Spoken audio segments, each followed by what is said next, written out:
Howdy, Connection Group leaders. It is good to talk to you. If you don't know me, I'm TJ. I'm the youth pastor at the church. I think I know all of you, but introductions. So here I am. If you have not heard yet, I am going to be the new pastoral oversight, if you want to use that phrase, for your connection groups. Even more so, I'm going to spend some time training we're going to use the phrase C4 leaders or Connect 4 leaders. Your group may already have something in place that's like that, and I'll explain that more as we move along, not in this video, but in a different one. I don't care what you call it. But what you need to know is this. Ultimately, what we're trying to accomplish in our church, if COVID has taught us anything, is that the work of shepherding our congregation, just making sure that all of us are connected, that can't happen just with the staff, and that should have never been true anyway. And that really can't even happen just with connection group leaders. We all need to be sharing the load in that. And so myself and Jared and Thomas, we're going to be helping share the load that Jinx was accustomed to carrying. So each of us are taking on a few of the connection groups. I'm going to continue to lead the student ministry connection groups, but I also have a hand in just giving y'all a little bit of encouragement as well. And then also I'm going to spend some time training your connection 4 leaders, your C4 leaders, or your under shepherds, or whatever you want to call the folks that are going to continue to serve and take the load off of your plate as well. And I'm excited about that. So you might be wondering, hey, why the change? Again, part of it is, again, just to share the load. The other thing, too, in my particular area with you, most of your connection groups involve the parents of my teenagers that I'm hosting in the student ministry. And so I want to be able to encourage you on how to continue to train parents who are leading students. And so I'm going to be giving you some insights every single week via a video into specifically the lessons that we're doing each week. How can what you're learning on Sundays translate into what you're taking at home? Literally, I'm going to be telling you exactly what we're teaching your kids on Sunday mornings. And so we want to give you a little bit of insight there. But the other idea, too, is I'm at the same life stage as just about everyone in your connection groups, and even some of you connection group leaders too. And so there's a window into your life and a window into my life as well that I think we can speak into and be an encouragement to. So that's kind of the idea and the premise, that Jared's taking the folks that are younger than us. Jenkins is going to continue to take the folks that are older than us. Thomas is going to work with the college students as always. And we're going to try this out.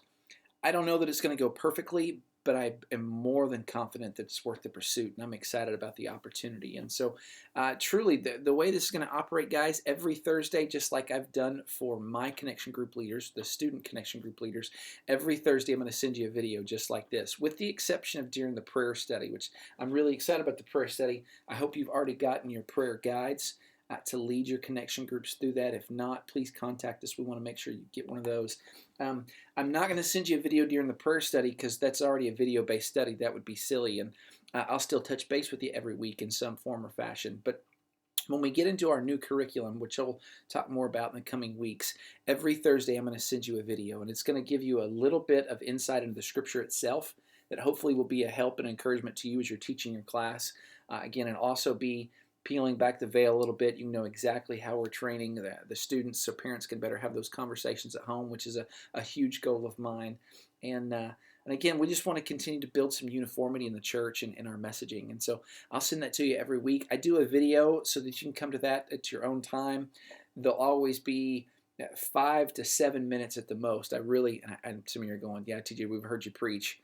We'll see it when we believe it. I've gotten fairly decent at that, and hopefully my youth team will attest to that too. But anyway, that's why I wanted to reach out to you like this right now too. So you'll have those videos sometimes late Thursday evening, sometimes early in the afternoon, but Thursday is always the goal.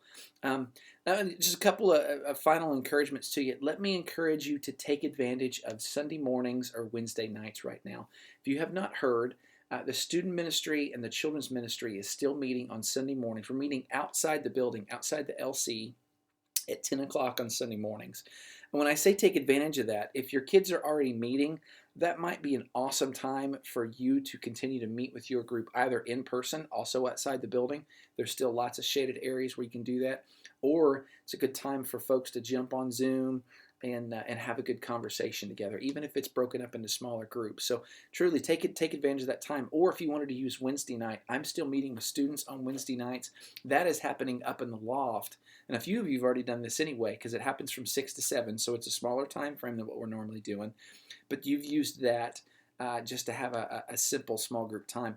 That would be most excellent. So take advantage of that if you can. I think it'd be really, really helpful.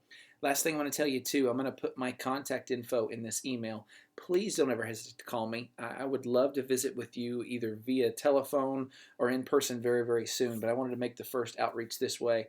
I'm going to reach out to you in other ways here in the coming weeks, but I wanted to make the first move. But please, if I could ever help you or encourage you or answer questions or even just give you someone to yell at, if that's what you need to do, by all means, please take advantage of that. But thanks for the opportunity. I am all sorts of nervous because this is different than anything I've ever done. I've been a youth pastor for 20 years. I'll take that back. I've been a youth pastor for 19 years. I was a senior pastor for 1 year, and I ran away from senior pastoring because I love student ministry so much. But I'm excited about this opportunity. I'll say this again. I absolutely want to continue to learn from you as well. I have a teenager in my house now, and so the ball game is different and even more real, and I'm excited about that. So let's move forward together as we continue to make Lake Church truly a healthy, growing, and ready to bless and serve and expand the kingdom church as we can. Love you all. We'll see you soon. Bye-bye.